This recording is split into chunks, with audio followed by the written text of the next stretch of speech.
आंदोलन ने सत्ता बदल दी और अब उसी जेन जी का जिक्र भारत की सियासत में भी गूंज रहा है। कांग्रेस नेता राहुल गांधी ने एक्स पर एक पोस्ट कर लिखा, देश के युवा, देश के छात्र, देश के जेन जी संविधान की रक्षा करेंगे, लोकतंत्र को बचाएंगे और वोट चोरी रोकेंगे। मेरा काम ऑपोजिशन का रोल है, सरकार पे प्रेशर डालने का रोल है। मेरा काम हिंदुस्तान के लोकतंत्र को बचाने का नहीं है। राहुल गांधी का ये बयान आते ही सोशल मीडिया पर बवाल मच गया। बीजेपी ने राहुल गांधी को घेर लिया। राहुल गांधी के इस पोस्ट पर बीजेपी सांसद निशिकांत दुबे ने 3 पॉइंट में पलटवार किया। जो ट्वीट निशिकांत दुबे ने किया, जरा पहले उसे देख लीजिए।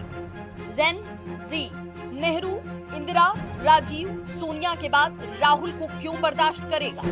जेन जी भ्रष्टाचार के खिलाफ है, आपको क्यों नहीं भगाएगा? जेन जी अगर नेपाल को हिंदू राष्ट्र बनाना चाहता है तो भारत को क्यों नहीं बनाएगा?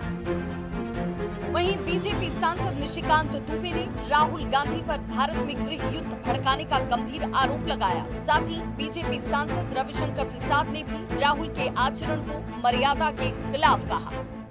राहुल गांधी इस देश में भड़काना चाहते हैं और इसी गृह युद्ध के आधार पर नेहरू जी ने, उनके दादाजी ने इस देश का बंटवारा किया। जी जैसे मुद्दे को उठाकर ये इस देश के टुकड़े टुकड़े करना चाहते हैं। तो न होमवर्क करते हैं, न कुछ समझते हैं, तो अपने कैंडिडेट के चुनाव पर सवाल उठा रहे हैं और अपनी पार्टी का जो काम करना है नहीं कर रही है तो उनसे न पूछें।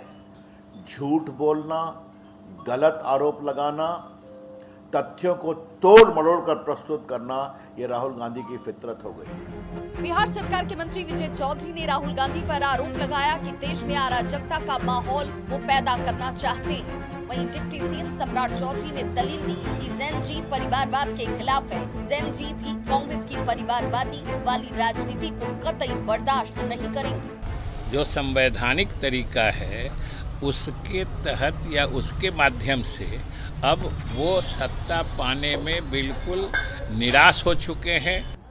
राहुल गांधी जी कभी कहते हैं हाइड्रोजन बम लाए, कभी कहते हैं परमाणु बम लाए, और सब जो है छुरछुरिया बम निकल जाता है। और जहाँ तक लोकतंत्र की बात है, कांग्रेस पार्टी के मुंह से अच्छी नहीं लगती है। नेपाल से उठी जेन जी की गूंज अब भारत की सियासत का तूफान बन चुकी है। राहुल गांधी ने जहां जेन जी को लोकतंत्र का रखवाला बताया, वहीं बीजेपी उसी जेन जी को कांग्रेस का सबसे बड़ा विरोधी बता रही है। सवाल ये कि क्या जेन जी की राजनीति वाकई सत्ता बदलने की ताकत रखती है या सिर्फ ये चुनावी शोर है? Bureau report, news 18।